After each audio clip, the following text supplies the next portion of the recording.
Good morning, everybody. Happy Tuesday to you. My name is Tim Harris, pastor at Woodburn Baptist Church, Woodburn, Kentucky. It's 10 o'clock, which means it's time for 10 with Tim. Each day, Monday through Friday, we take 10 minutes and we go verse by verse through the Word of God. We're in the book of Ecclesiastes together. Ecclesiastes chapter 4, verses 1 to 16 today. I'm glad that you're with me. Some of you are faithful every single day live here with me at 10 o'clock. Others of you, most of you actually watch some other time, and I get that. And I'm happy that you do. It really doesn't matter so much whether you are live or later. What matters is that you're in the Word. And if my studying and walking you through somehow encourages you to be more deeply in the Word, then my job is done. That's what this is all about. Ecclesiastes is amazing, and I just love it. It's wisdom literature, it's called, sort of like the Proverbs in the Old Testament. And there aren't that many wisdom books in the Old Testament, but anyway, it's different. Proverbs, books of wisdom like this, there's not a narrative, there's not a story, and so for that reason, context kind of matters a little bit less. In other words, you can sort of string verses together that may not have a lot of connection, almost like beads on a string. You know what I'm saying? Proverbs is the best example of that. It's just like, one after another, and then one can be about money and another one about, parenting. I mean, it's just, wisdom sayings.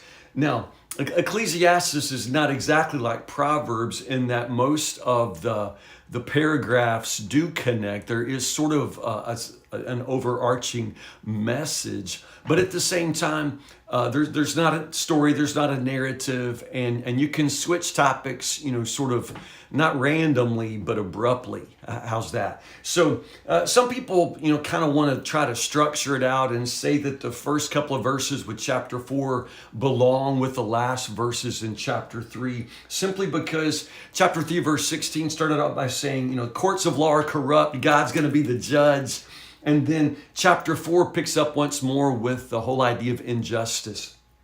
Those first three, 2 or 3 verses of chapter 4 sort of do stand alone there in speaking about the way that, everything's kind of stacked against certain people. There are, winners and losers in this world, and it seems like everything's stacked so that those who've been winning just keep on winning, and those who lose just keep on losing. And you say, well, Pastor, that sounds political. Well, yeah, politics are part of life, our life together. And so, yeah, it is sort of politics, but the preacher of Ecclesiastes would sort of say, yeah, but that's just kind of how the world works too. Politics or no politics, you don't need politicians to have injustice. It's just human nature.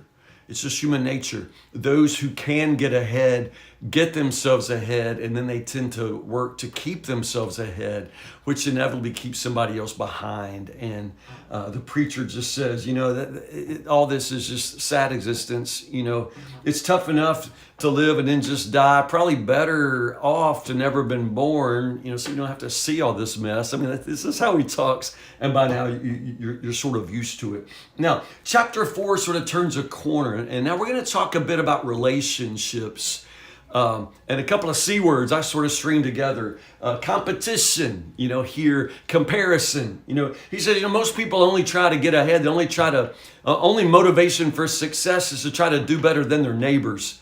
I don't know if we consciously do that, but there's tremendous truth in that, just the whole idea that, we just try to keep up with one another, and have what other people have, and in some ways outshine others, or at least try to keep up with others. And that's the only reason most people go to work at all. And, how sad is that?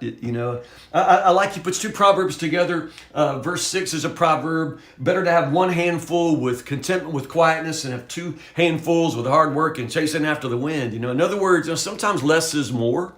Sometimes less is more. You don't have to have everything, because if you could just have contentment, you'd find out that, you could be happy. You could step off this treadmill and not have to just, work hard and chase the wind, And which leads us into this next section, verses 7 and 8.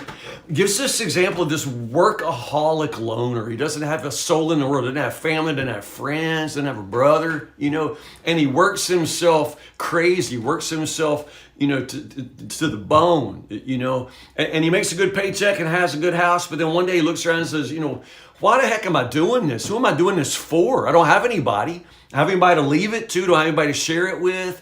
And if I'm doing it for myself, I'm always at work. This is what I'm saying. Ecclesiastes, it just tells the truth. And it's just like the plain kind of truth that most of the time we don't even stop and ask ourselves, It's like you have this job which makes you work around the clock, and you do that so that you can afford to have your house and your boat.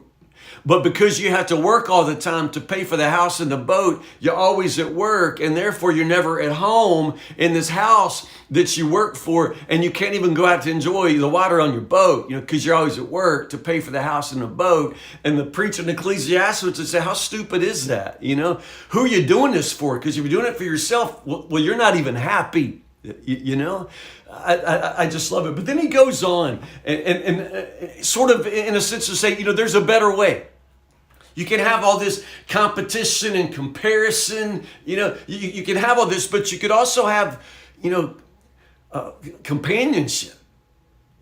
Kind of the best of both worlds is if you can share your life and share your work with others, share it with others. And lots and lots of times I use this passage frequently as a wedding passage because it's a beautiful picture of companionship. And honestly, for many of us, the richest expression of companionship is in marriage. But the preacher in Ecclesiastes isn't necessarily talking about marriage here. He's just talking about, people. You need people. You need somebody in your life. You need a friend. And so although we almost always blow this up into marriage, just read it today for what it is. It's about you needing people in your life. Two are better than one because you can help each other up. You can help each other succeed. It's just basic. If one can do the work of one, then two can do the work of two. And how much better is that? You can succeed. In other words, don't always try to do everything by yourself. Don't be such a loner. Don't be so hard to help. Two are better than one. If one person falls, the other person can reach out and help you up. Some of us, man, and I'm in this category, man, I'm so determined. I don't want help from anybody. If I fall down, I will drag my bones, somehow, to get up. I'm not going to, call somebody for help. And again, preach of Ecclesiastes would just say, how stupid is that? Like what, who are you doing that for? Is that smart? You could always just have somebody, two people, man, if there's a fight, man, if you're fighting by yourself, man, you can be outnumbered, but man, you get somebody that's got your back, and he just might have your back, and on it goes. Two is better than one. It's always better to have somebody. You need somebody. I'm not talking about dating necessarily. I'm not talking about getting married. I'm just saying you need people. You need a friend. It's a buddy system, you need somebody.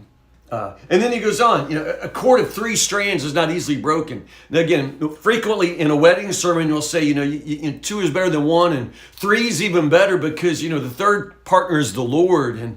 And we make this passage, sort of fit that wedding template.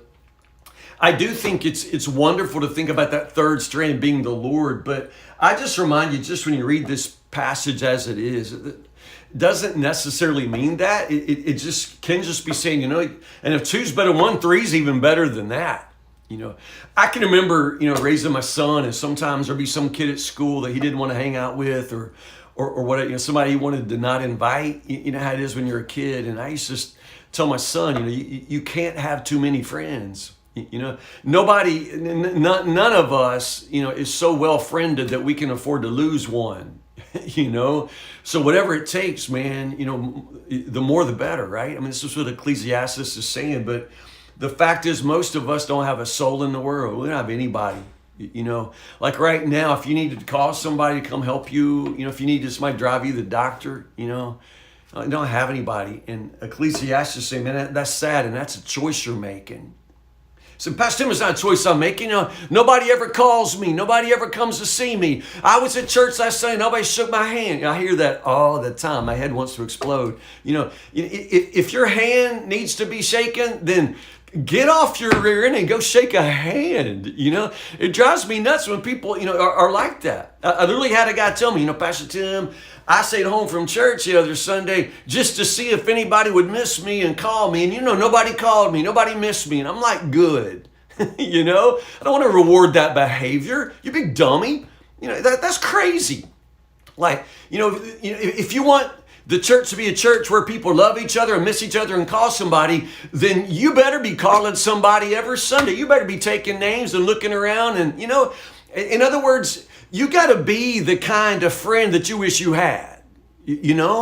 So if you want to talk to somebody on the phone today, how dumb is it to sit there and wait for somebody to call you? Pick up your phone and call somebody.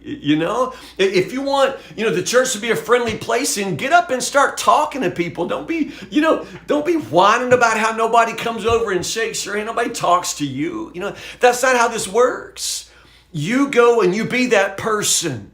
The idea is, I wish I had somebody. You go be somebody for somebody else. You can't control, who wants to be your friend, but you can absolutely go out and be somebody else's friend. That's how that works. In other words, you sort of change the things you can and forget about the rest. And you can't control anybody but yourself. So if you're alone today, then what you do is you go be with somebody else. You don't wait for somebody to call you, So, this passage is all about that, companionship. And sometimes we're too busy trying to compete with others to let them just be our friend. You don't have to keep up with You don't have to compare who's got the better house. Just invite somebody over and have a friend, That last little bit there about this rags to riches, this young guy who's poor, but he's teachable. You can tell him stuff. Man, that young man can go places. But then you got this dumb old king. He may be the king, but he's an old fool because he won't take anybody's advice. And, the idea is, man, it's better off to be teachable. Maybe young and poor, but teachable, because you have chance of going somewhere. But if nobody can tell you anything, man, you are, old fool as far as you're going to go.